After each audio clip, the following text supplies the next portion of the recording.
Хүн болгон миний хүссэн амьдрал, миний мөрөөдөл хизээ биелэх болоо гэж байнга бодож явдаг. Тэгвэл таны хүссэн амьдрал таныг бэлэн болсон үед ирнэ.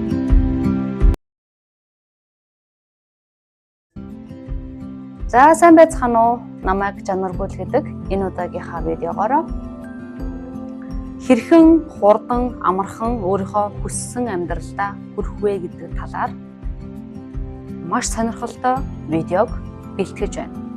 Видеог эхлэхийн өмнө хэрвээ та нарт даалт ухамсар, энерги, квант физик, яаж өөрийгөө програмчлах уу, яаж хүсэл мөрөөдөлд амархан хүрэх үү, хэрхэн яаж манифест хийх вэ гэдэг сэдвүүд сонирхолтой байвал, та өөрийгөө хөгжүүлэхийг хүсдэг нэгэн байвал яг одоо subscribe дарж миний сувгтай нэгдээрэй. За ингээд let's go.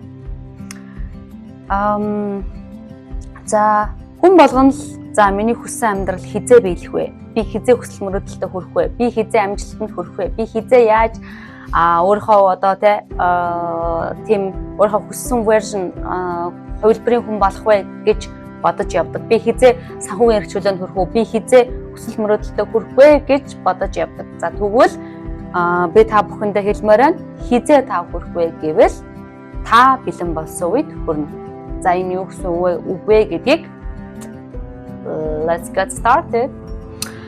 За мэдээж хэрэг таагүй амьдрээ, аз жаргалгүй амьдрээ, аз хүйдэж амьдрээ, арчаагүй амьдрээ гэж хинч бодохгүй. Хүн болгон сайн сайхан зүйлийг боддог. Хүн болгон сайн сайхан зүйлийг өөртөө хүсдэг, сайхан амьдрахыг өөртөө хүсдэг, дотроо хүсдэг, тийм ээ.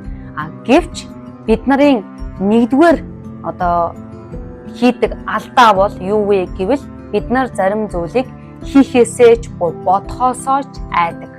За юу гэсэн үг вэ гэвэл заримдаа би ярьдаг. За таны манай сургалтанд ирж байгаа хүмүүстээр ингээ хэлдэг. За мөрөөдлөө бичнэ, тэгин нэгэн гингут за 2 өрөө байргээ биччихээ гэд хэлдэг.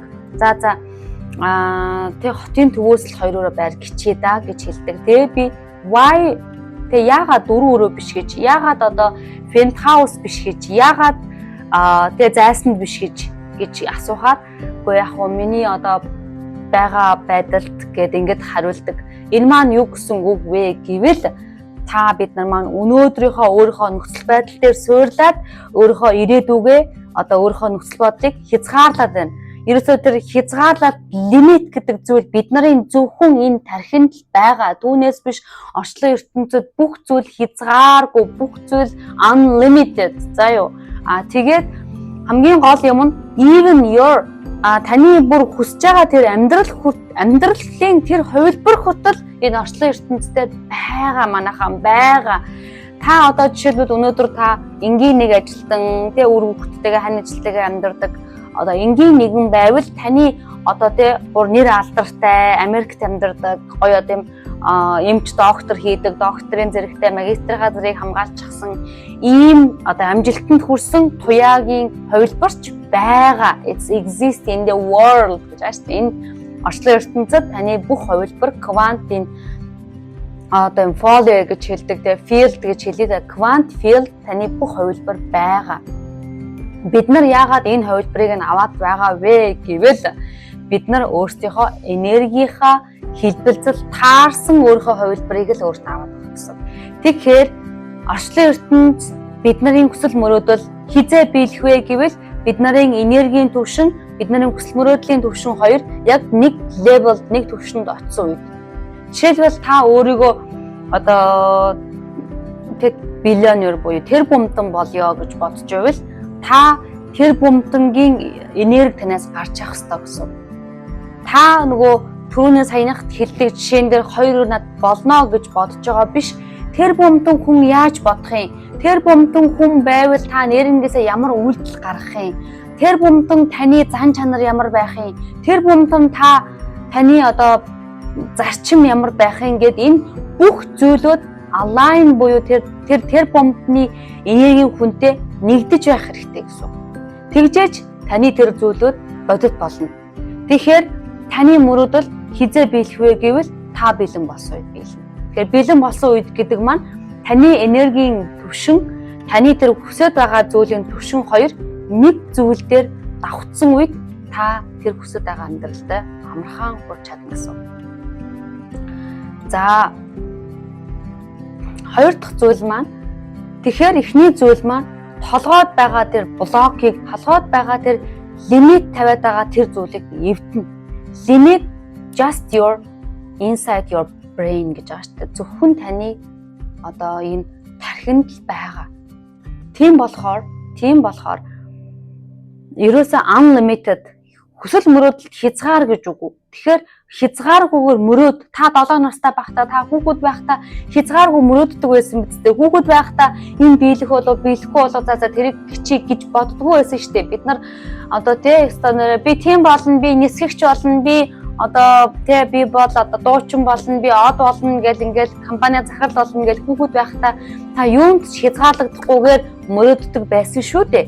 Тэгвэл тэр хайцсан бэ? Яг одоо би танаас асуумаар байна. Тэр зан хайцсан бэ? Стил танд байгаа. Түүнийг л жоохон сэрэх хэрэгтэй. Тэгэхээр нэгдүгээр бид нарын хийх алхам бол ерөөсөө юу ч хязгаар тавихгүйгээр мөрөөдөхөд мөнгө төлөхгүй гэж тэгж хэлсэн. Тийм ээ? Тэм учраас өнөөдрийнхөө нөхцөл байдал, өнөөдрийнхөө ажил мэргэжил тааруулахгүйгээр түүнд хязгаар тавихгүйгээр мөрөөд. За хоёр дахь зүйл нь танд юу гэж хэлэх вэ гэвэл хоёр дахь зүйл маань бодлоо өөрчлөх хэрэгтэй. За бодлоо өөрчлөх ёстой гэдэг маань та өнөөдөр өөрийгөө юу гэж харж байна? Тэр бодлоо өөрийнхөө тухай юу гэж боддог? Тэр бодлоо өөрчлөх хэрэгтэй. Жишээлбэл би тоондоо муу да. За би ч ийм юмдаа хийхдээ муу да гэдэг энэ тэр бодлуудыг солих хэрэгтэй. Тэр дүгнэлтүүдийг өөрийнхөө талаар ядаж өөрийнхөө талаарх тэр бодлуудыг солих хэрэгтэй. Жишээлбэл одоо та явж байгаа яг та ингээд одоо бас стейшн дээрээ ирсэн чинь автобус яваад өнгөрсөн. Тэгэн гот би одоо угаасаа ийм азгүй амтан би угаасаа дандаа л ингэж бүтлгүүдэж яддаг. Би бостой нэр ийм арчаагүй амтан гэх жишээний өөрийнхөө талаар ингэж чи болов муугаар бодхоо яг одоо зогсоо. Тэр автобус яваад өнгөрсөн бол окей. За явчлаа. За яах вэ? Одоо ингэсгээд ирчи. Тэр хооронд би харин тэгвэл дараагийнхаа автобус ирэх 15 минутанд би тэгвэл батламж өгсөө хийлжээ. За тэгвэл би энэ 15 минутын дотор өөрийнхөө мэдрэмжийг чагнажээ. Би энэ 15 минутыг өөртөө зориулчих гэж бодох юм бол саяных нөгөө нэг би ямар азгүй юм бэ? Би ямар юм бэ? Тийм юм бэ гэдэг зүйлүүд байх болно. Тэгэхээр өөрийгөө ерөөсөө л ямар ч тохиолдолд өөрийгөө муугаар өөрийнхөө талаар бодож болохгүй. Тэгтээ дөрвөө энэ орчлон ертөнц энэ орчлон ертөнцид таныг муугаар хэлэх хүн байж л байгаа. Та нэг буруу гიშгэхэд, та нэг хазгаа гიშгэхэд, та нэг зүйлийг буруу хийхэд л таны 1000 хийсэн сайн зүйлийг мартаад нэг л муу зүйл хийлгээд л таныг одоо муугаар хэлэх хүмүүс үе төмөн байхад та ядаж өөрийгөө санаар хэлэхгүй юм бол хин таныг санаар хэлэх үү. Тийм учраас өөрийнхөө талаар ийм жижигхэн бүтлгүүд дээр ч гэсэн битгий өөрийгөө муугаар хэлээрэй. За 3 дахь зүйл болохоор өөрийнхөө identity буюу өөрийнхөө хинбэ гэдгийг одоо өөрчлөх.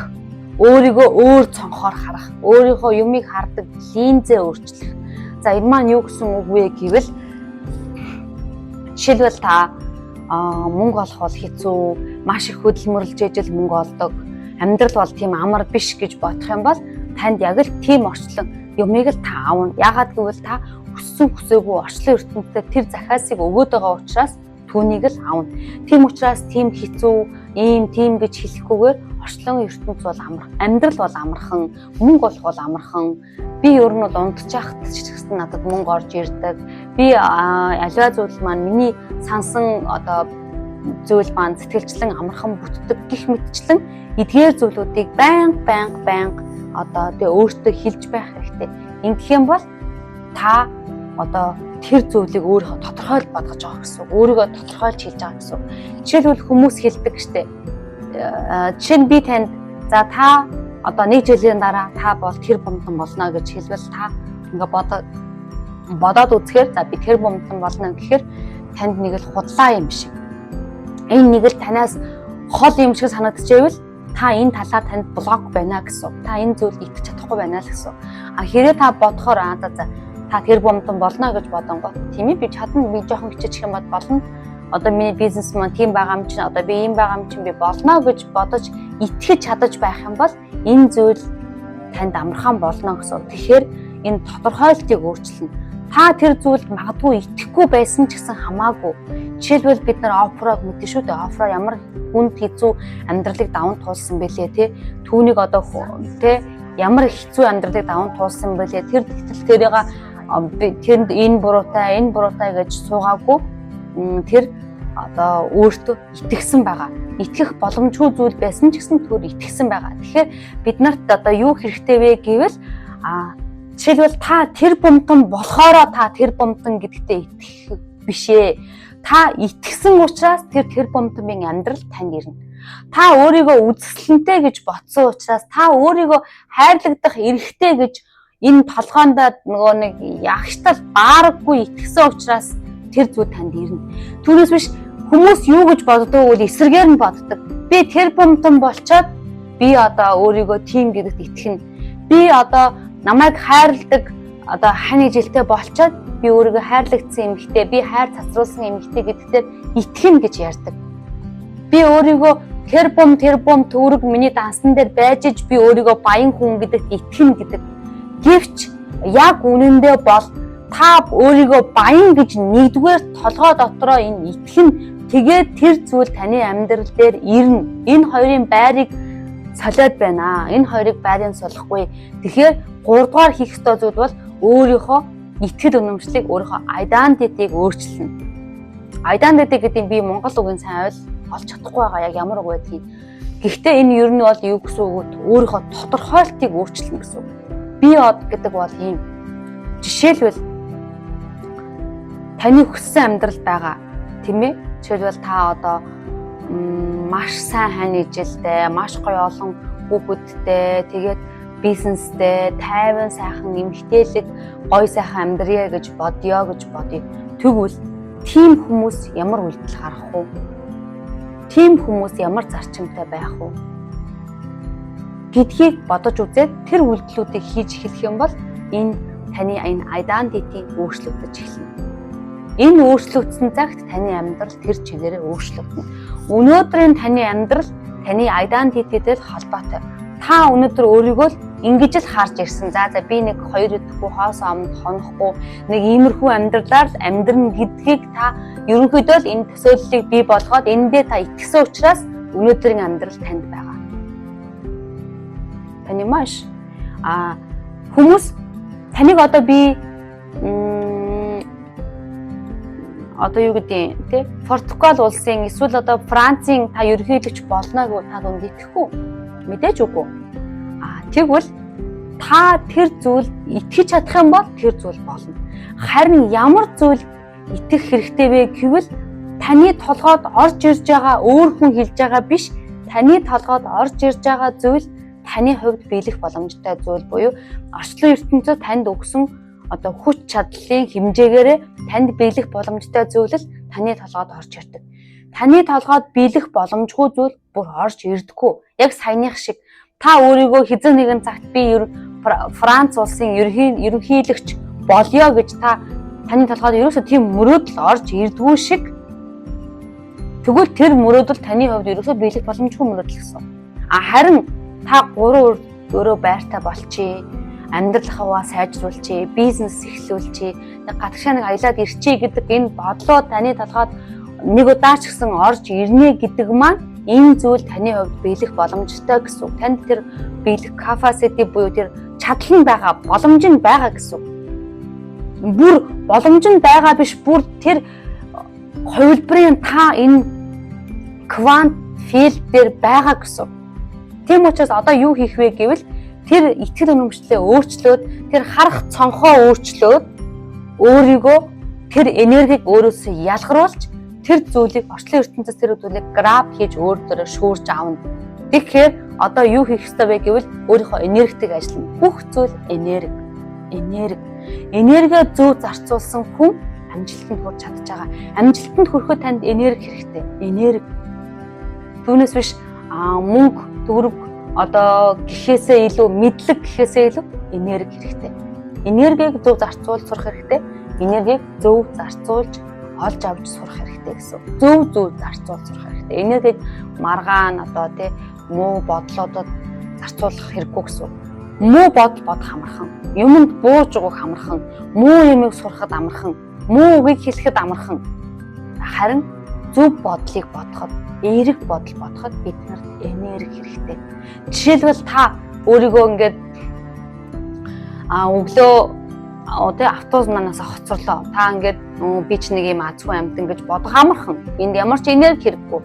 Тэгсэн мөртлөө би ямар одоо аз жаргалтай хүн бэ? Би ямар азтай хүн бэ гэж сайн сайхан зүйлийг бодоход танд энерги хэрэгтэй. Та ихэвчлэн мартчихдаг. Та зорж иж бодохгүй бол та энэ зүйлийг бодож чадахгүй тий. Тэгэхээр энерги хэрэгтэй. Сайн зүйлийг бодоход энерги хэрэгтэй. Сайн дадлыг бий болгоход энерги хэрэгтэй. Зарчимч байхад энерги хэрэгтэй. Тийм учраас хүмүүс төдийлөн энэ зүйлийг чаддаггүй юм. Тийм учраас хүмүүс маш олон сургалтуудад бүртгүүлж, хүмүүсээс мотивац аваад, сургалтанд суугаад, техникүүд хийгээд ингээд хамтдаа юмд сайн зүйлийн төлөө зорддог. Яагаад гэвэл эерэг зүйл, сайн зүйлээс танаас маш их энерги шаарддаг.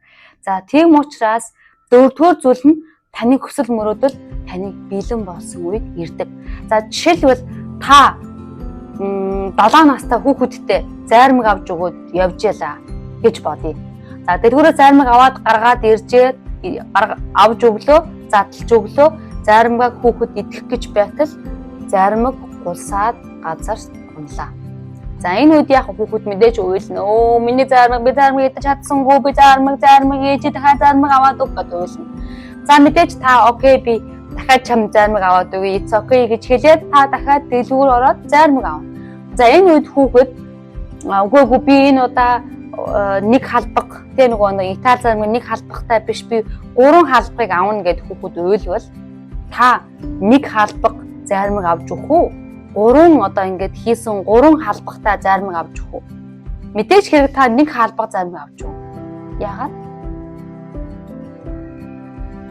Яагаад гэвэл нэг халбаг зайрамгийг одоо тийм ингэж хийсэн Итали нэг халбаг зайрамгийг унгаагаад авсан хүүхэд 3 халбаг зайрамгийг одоо гараад минут болохгүй унгааж авах нь тодорхой.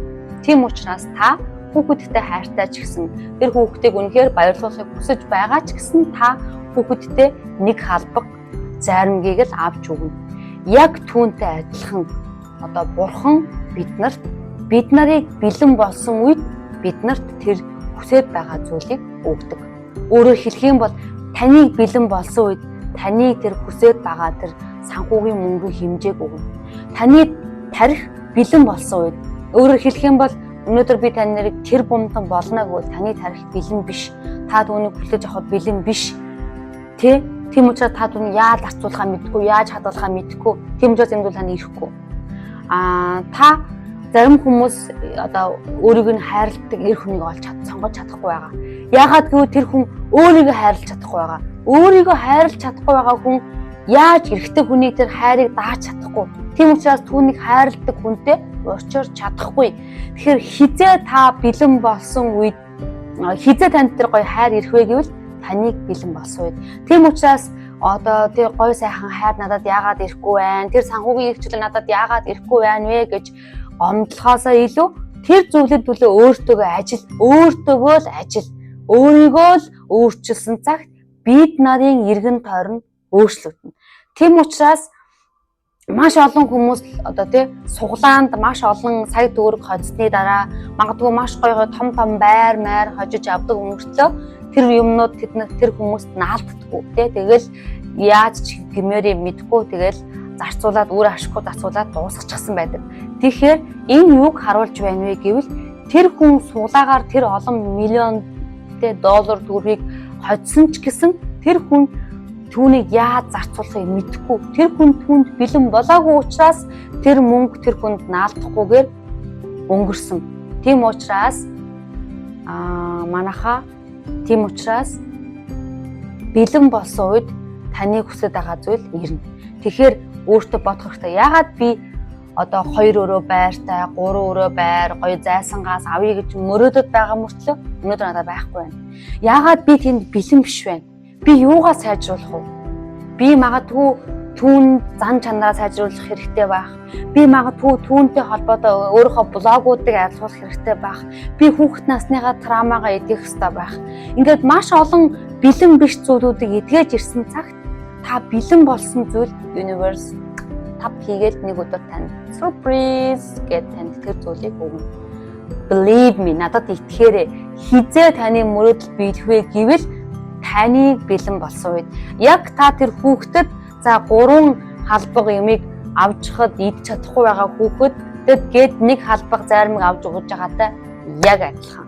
Та яг similarly өшөө нэг жишээ хэлэх юм бол магадгүй та 9 настай хүүхэдтэй та 500 мянган төгрөг бэлэн өгөөд явуулах уу?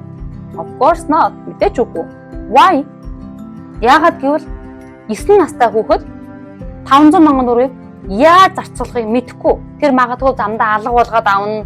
Тэр хүнд холигдуулна. Тэр түүнийг яаж зарцуулахаа мэдэхгүй. Тэр хамаагүй хүнд өгнө. Тэр тоолж мэдэхгүй. Right? Яг түүнтэй адилхан орчлон ертөнц бурхан бид нарыг зовоохыг шийдэхийг хүсдэггүй. Тэр зөвхөн бид нарыг аз жаргалтай байхыг л хүсдэг. Даанч бид нар өөрсдөө бэлэн байдаггүй. Тийм учраас бид нар бэлэн болсон үед бид нарын хүссэн амьдрал ирнэ. Тийм учраас саяных та 9 настай хүүхэдтэй 500 мянган төгрөг өгөөд дэлгүүр явуулдаггүй шиг бурхан ч гэсэн таныг бэлэн болоогүй үед танд бэлэн болоогүй таны хүсэж байгаа зүйлийг өгөхгүй байх. Тийм учраас гомдлохоосоо илүү одоо өөрийгөө одоо янз бүрээр хэлхээсээ илүү хин нэг буруутгахаасаа илүү өөртөө ажиллаж эхлээрэй. Хэрвээ та бага насныхаа травмагаа эдэхийг хүсэх юм бол ямар нэгэн мөнгөний блокийг одоо эдэхийг хүсэх юм. Энэ толгойд байгаа програмаас айгуу чухал. Санамсаргүй байдлаар автоматар ажиллаж байгаа энэ програмуудыг устгахыг хүсэх юм бол надтай холбогдороо. Би description хэсэг дээр одоо өөрийнхөө пэйжийнхаа линкийг тавих болно. Тэгээд манай пэйж дээр ховс хийдэг мэргэжлийн орс хүмүүс байгаа. Ховс хийдэг. Тэгээд мөн бас миний өөрийн маань сэтгэл заслын тийм ганцаарчилсан тийм одоо янз бүрийн терапинууд, эмчилгээнүүд байдаг. Тэдгээр ирээд өөртөө ажиллаад өөрийнхөө хүссэн амьдралыг хүрэх боломж биднэрт бий шүү. Та өөрийнхөө амьдралынх нь бүтээгч юм шүү гэдэг сайхан үгээр энэ сайхан одоо хайраар өнөөдрийнхөө би бичлэгийг дуусгаж байна. Дараагийнхаа бичлэгээр уулзлаа. Түр баяртай. Тэгээд энэ хүү бичлэгээсээ бас ойлгож авсан зүйлүүдээ доор коммент хэсгээр хуваалцаарай. Ингээд дараагийнхаа бичлэгээр уулзлаа. Түр баяртай.